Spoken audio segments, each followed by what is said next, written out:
Life മിഷനിലൂടെ ആളുകൾക്ക് വീടൊക്കെ ലഭിക്കുന്നുണ്ടെങ്കിലും കേരളത്തിൽ പല ആളുകളും, അതായത് ഒരു 40% ആളുകൾ വാടക വീടുകളിലാണ് താമസിക്കുന്നത്. വാടകയ്ക്ക് വീടുകൾ കൊടുക്കുന്ന ആളുകളും അതിൽ നിന്ന് മാസവരുമാനം അവരുടെ ജീവിത ചെലവൊക്കെ നടത്തിക്കൊണ്ടുപോകുന്ന ആളുകളുമുണ്ട്.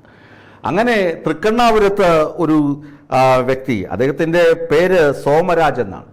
തൃക്കണ്ണാപുരത്ത് വലിയശാലയ്ക്കടുത്ത് ഈ പുല്ലുവിളാകം വീട്ടിൽ സോമരാജൻ എന്ത് ചെയ്തു? അയാൾക്കുണ്ടായിരുന്ന ഒരു വീട് പാർവതി എന്ന് പറയുന്ന 33 വയസ്സുകാരിക്ക് വാടകയ്ക്ക് കൊടുത്തു. അതോടുകൂടി അയാളുടെ കഷ്ടകാലം തുടങ്ങിയെന്നാണ് അയാൾ തന്നെ പറയുന്നത്. കഴിഞ്ഞ 13-ാം തീയതി ഒരുപറ്റം യുവാക്കളല്ല കൊട്ടേഷൻ ഗുണ്ടകൾ വീട്ടിൽ കയറി അയാളുടെ മുഖത്തും തലയ്ക്കും ചുറ്റിക കൊണ്ടടിച്ചു, ക്രൂരമായി മർദ്ദിക്കുകയും ചെയ്തു.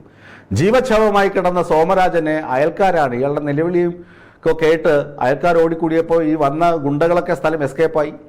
ഈ ആളുകളൊക്കെ കൂടിയാണ് ഇയാളെ സോമരാജനെ ആശുപത്രിയിൽ എത്തിച്ചത്. പോലീസ് വന്ന് മൊഴിയെടുത്തു. അപ്പോൾ ഇയാൾക്ക് കാര്യങ്ങളൊന്നും ഓർമ്മയില്ല, ആരാണ് വന്ന് അടിച്ചത് എന്താണെന്നൊന്നും ഇയാൾക്കും അറിയില്ല. സോമരാജും ഇങ്ങനെ തന്നെ എന്തിനാണ് ഈ ഗുണ്ടകൾ വന്ന് അടിച്ചത്, അതും ഇത്ര മാരകമായി പ്രഹരിച്ചത് എന്നതിന് കാരണമറിയാതെ കുഴങ്ങിയിരിക്കുകയായിരുന്നു. തിരുവനന്തപുരത്ത് ഈ സോമരാജിൻ്റെ മൊഴിയും കേസുമൊക്കെ എടുത്ത പൂജപ്പുര പോലീസ് സംഭവത്തെക്കുറിച്ച് വിശദമായി തന്നെ അന്വേഷിച്ചു.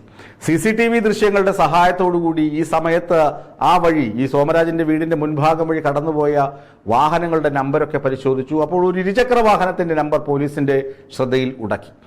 പോലീസ് ആ ഇരുചക്ര വാഹനത്തിൻ്റെ പിന്നാലെയായി. പിന്നെ അങ്ങനെ 3-4 പേരെ പോലീസ് അറസ്റ്റ് ചെയ്തു. അതിൽ പ്രധാനി എന്ന് പറയുന്നത് ആദിൽ എന്ന് പറയുന്ന പ്രാവച്ചമ്പലം സ്വദേശിയാണ്. ആദിലുണ്ട്, പ്രാവച്ചമ്പലം സ്വദേശിയായ മുഹമ്മദ് സുഹൈൽ, പിന്നെ വള്ളക്കടവ് സ്വദേശിയായ ഫാസിൽ.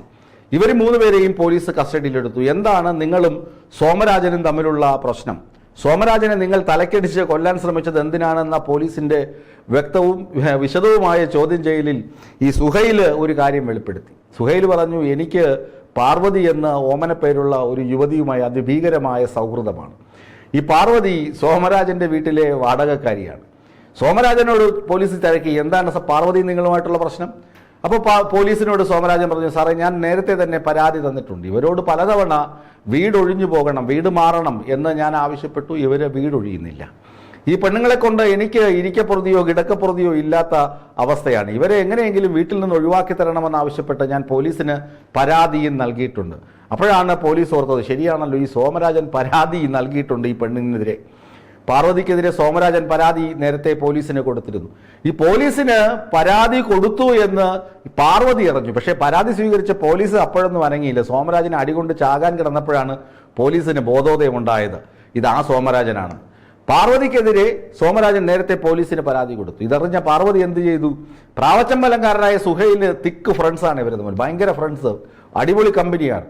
പാർവതി മറ്റൊന്നും വിചാരിച്ചില്ല, സുഹൈലിനോട് വിളിച്ചു പറഞ്ഞു, സുഹൈൽ ഇങ്ങനെ എന്നെ വീട്ടിൽ നിന്ന് ഒഴിവാക്കാൻ വേണ്ടി, വീട്ടിൽ നിന്ന് ഞാൻ താമസിക്കുന്ന വാടക വീട്ടിൽ നിന്ന് ഇറക്കി വിടാൻ വേണ്ടി ഈ ഉടമസ്ഥൻ സോമരാജൻ നിരന്തരം ശല്യപ്പെടുത്തുകയാണ്, ഭീഷണിപ്പെടുത്തുകയാണ്. നീ 500,000 രൂപ, 50,000 രൂപ വെച്ചോ, എന്തെങ്കിലും 4 അടി ഇയാൾക്കൊന്ന് കൊടുത്തേക്കണം.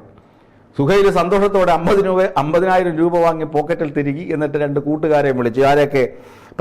പ്രാവച്ചമ്പലത്ത് തന്നെയുള്ള ഈ ആദിലിനെയും വള്ളക്കടവുകാരനായ ഫാസിലിനെയും കൂടെ വിളിച്ച് 13-ാം തീയതി രാത്രി വന്ന് സോമരാജനെ ഇടിച്ച് നിലത്തിട്ടു, തലയടിച്ച്, തലയും കവളും ഒക്കെ ചുറ്റിക കൊണ്ട് അടിച്ച് പൊട്ടിക്കുകയും ചെയ്തു. 50,000 രൂപയ്ക്ക് അവൻ ഏറ്റ പണി അവൻ ചെയ്തു. പിന്നെ പോലീസ് പിടിച്ചപ്പോഴാണ് അയ്യോ പൊത്തോ എന്ന് പറയുന്നത് പാർവതിയുടെ കൊട്ടേഷനാണെന്ന്.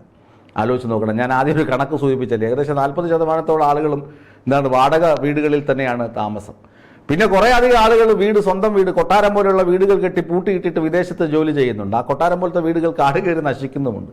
ഈ അടുത്ത കാലത്ത് സർക്കാർ പറയുകയുണ്ടായി, അത്തരം വീടുകളൊക്കെ ആളുകൾക്ക്, നമുക്ക് ടൂറിസ്റ്റ് കേന്ദ്രങ്ങളിൽ ഉള്ള സ്ഥലത്താണെങ്കിൽ അതൊക്കെ സർക്കാർ ചെറിയ വാടകയ്ക്ക് ഏറ്റെടുത്തിട്ട് ടൂറിസം ഡെവലപ്മെന്റിന് വേണ്ടി ഉപയോഗിക്കുമെന്നൊക്കെ പറയുന്ന കേട്ടു. ഏതായാലും പൂട്ടിക്കിടക്കുന്ന വീടുകളുമുണ്ട്, വാടകയ്ക്ക് കൊടുക്കുന്ന വീടുകളുമുണ്ട്.